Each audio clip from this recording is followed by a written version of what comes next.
Hello to all traders and welcome back to another market review brought to you by Orbex. So the big Fed decision is later on as the American session opens. Will they or won't they start cutting from now?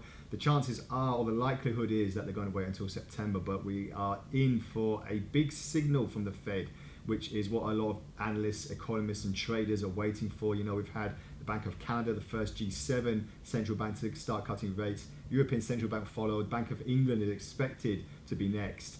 And that will give the Fed, who are looking supposedly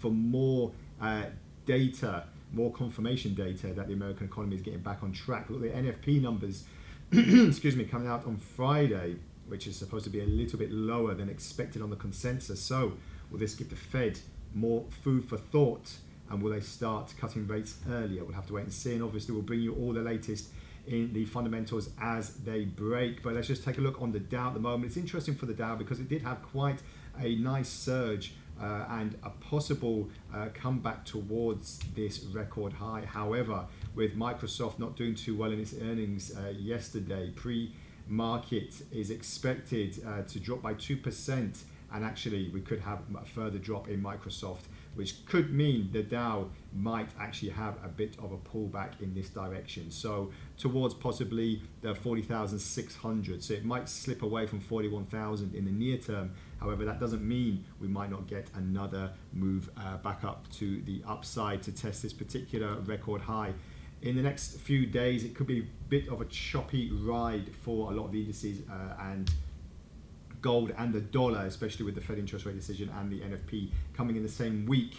So we'll wait and see if that's going to have any big bearing, any big impact. And please let me know if you're trading any of these commodities, indices, or Forex pairs with the dollar involved. Let's just take a look on the S&P as well. S&P diving lower, really subdued at the moment, as well as the NASDAQ.